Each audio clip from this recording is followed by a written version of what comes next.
अध्यक्ष महोदय, माननीय सदस्य लालजी वर्मा जी ने बहुत महत्वपूर्ण विषय उठाया है और ये महत्वपूर्ण इसलिए बन जाता है कि सामान्य बीमारियों का भी इलाज अस्पतालों में नहीं है और जिस तरह की सूचनाएं हर दिन मिलती हैं और अस्पतालों की जो तस्वीरें देखने को अखबार में मिलती हैं, बड़ा दुख होता है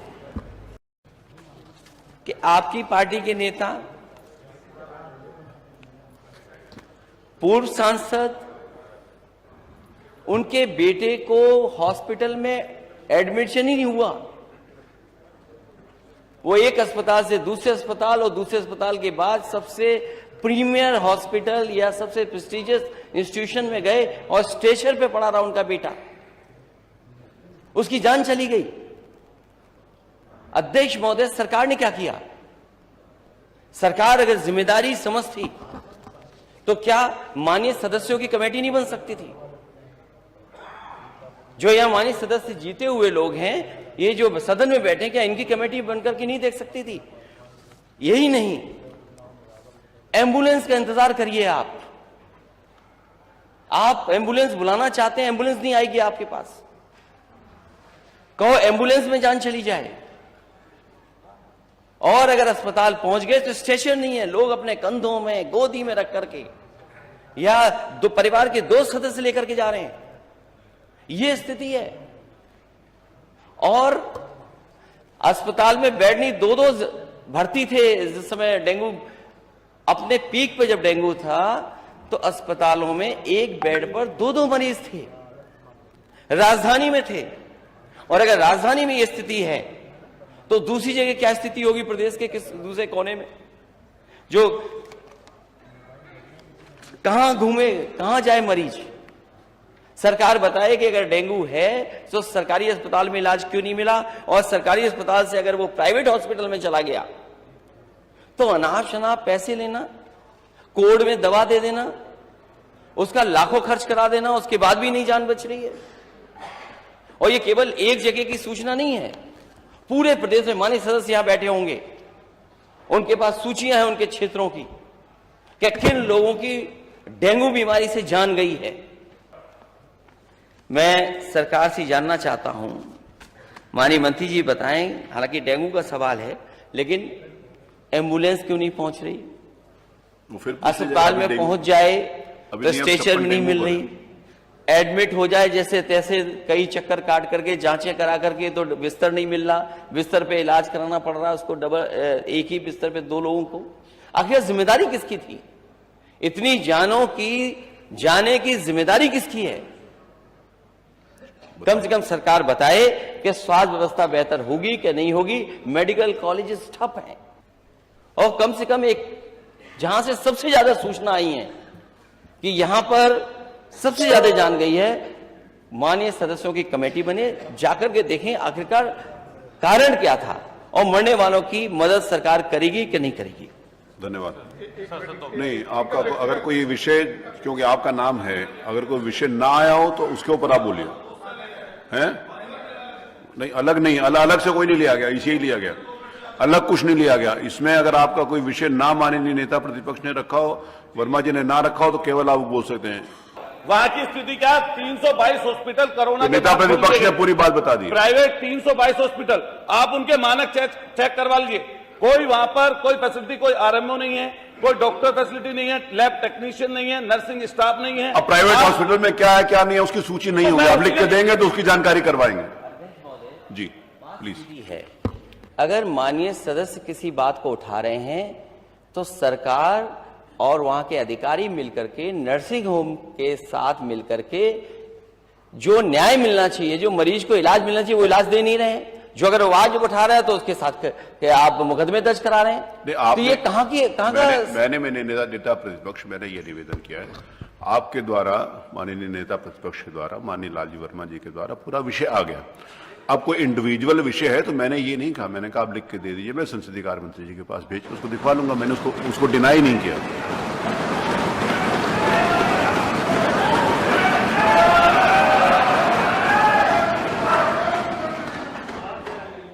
जैसा प्रश्न होगा वैसे उत्तर भी आ रहा है।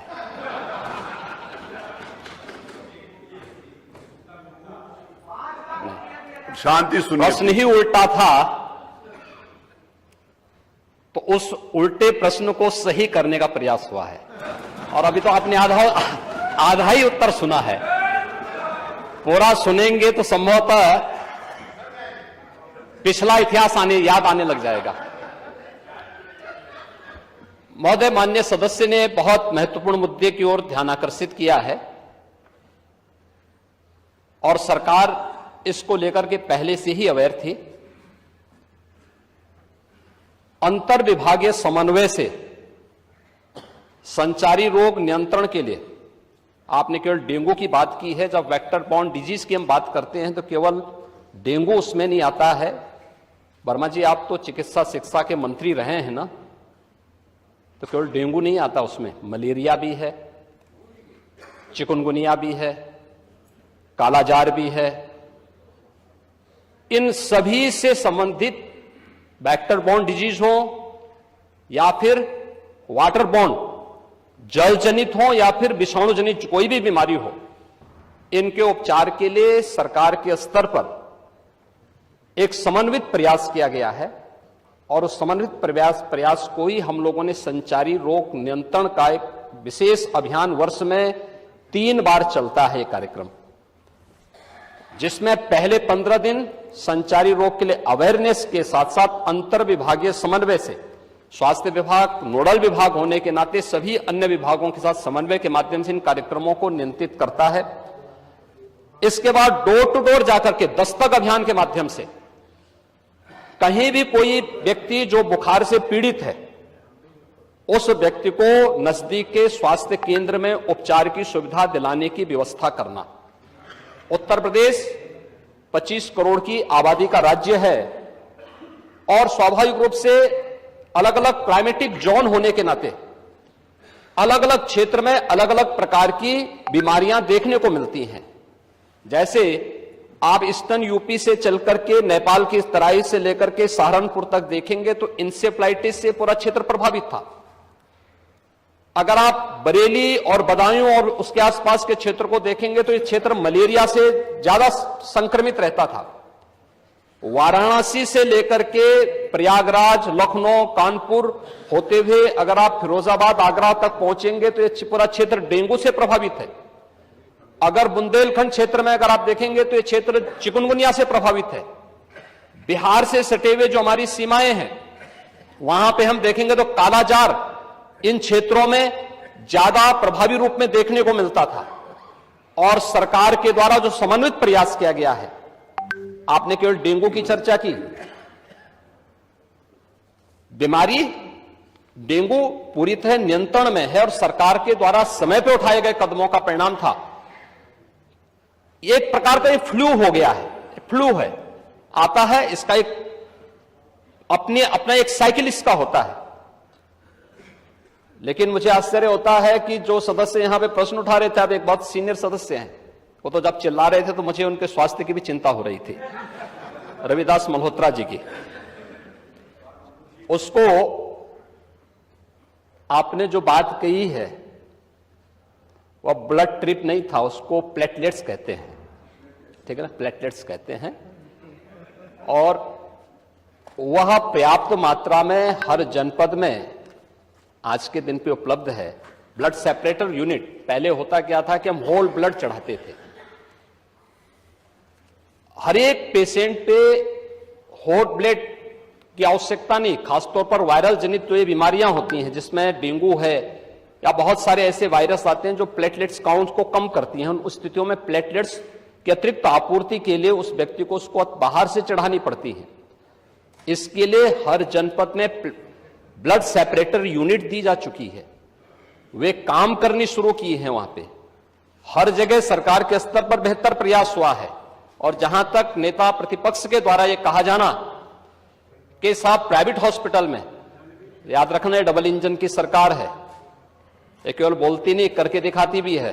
प्रदेश के अंदर 10 करोड़ लोगों को आयुष्मान भारत और मुख्यमंत्री जन आरोग्य योजना के अंतर्गत 5 लाख रुपए सालाना स्वास्थ्य बीमा का कवर भी ये सरकार उपलब्ध करा रही है। वह किसी भी पैनल्ड हॉस्पिटल में, वह सरकारी हो सरकारी में सारी सुविधाएं फ्री में हैं, लेकिन किसी भी प्राइवेट हॉस्पिटल में जाता है तो वहां वे सुविधाएं मिल रही हैं। और ये पूरा सदन गवाह है कि हर माननीय सदस्य को इस सदन के द्वारा अपनी निधि से ही 25 लाख रुपए सालाना देने का अधिकार दिया गया है। और यही नहीं, मुख्यमंत्री राहत कोष से हम चेहरा देख करके पैसा नहीं देते हैं।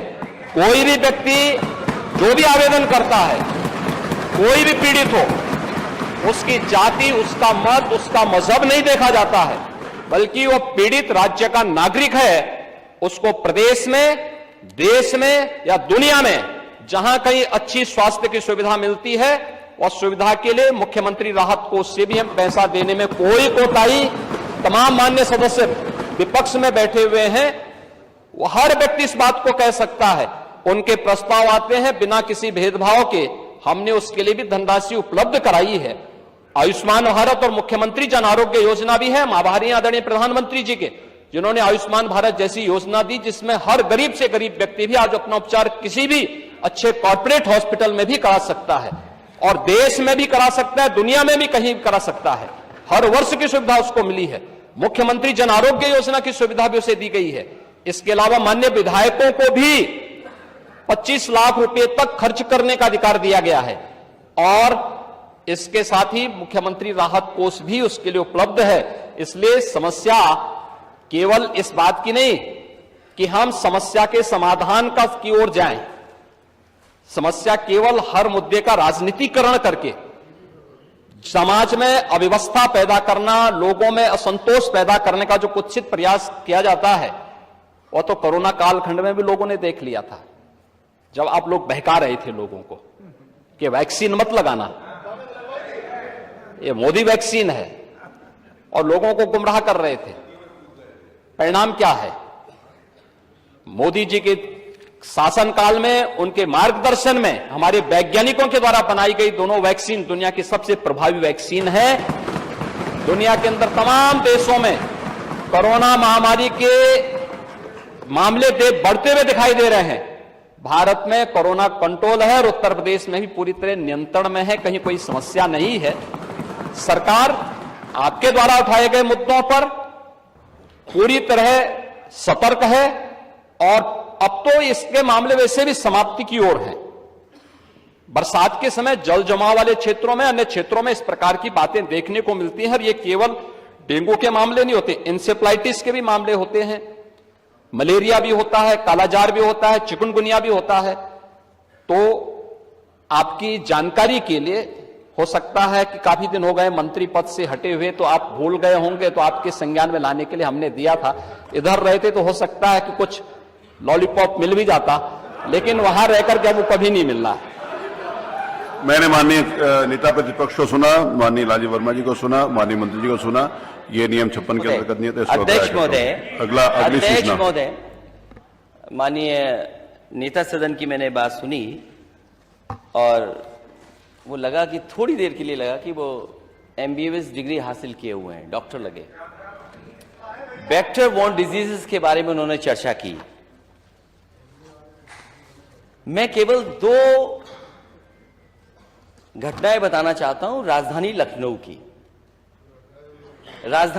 की, और इनकी सरकार की नाकामी, इनके हॉस्पिटल्स की व्यवस्था, डॉक्टर्स का इंतजाम।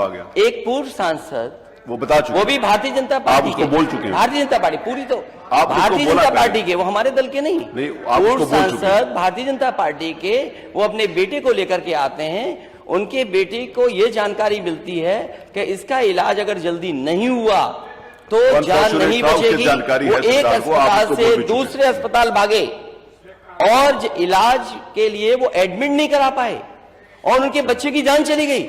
इसका जवाब क्या है डबल इंजन की सरकार के पास? और दूसरा, PGI से लोहिया संस्थान KGMU 9 घंटे एम्बुलेंस में बच्चा बना रहा, 9 घंटे, और उसकी जान नहीं बची। ये डबल इंजन की सरकार। ये सरकारी संस्थाओं को इसलिए नहीं मजबूत कर रहे हैं क्योंकि ये प्राइवेट संस्थाओं को बढ़ावा देना चाहते हैं। आज पूरे उत्तर प्रदेश में सरकारी संस्थाओं में गरीब का इलाज नहीं है। अगर ये सरकार बताए, इतने दावे कर रही है सरकार, ये सरकार बताए कि एक जिला अस्पताल बनाया हो जहां पर गरीब का इलाज हो रहा हो, एक जिला अस्पताल। ठीक।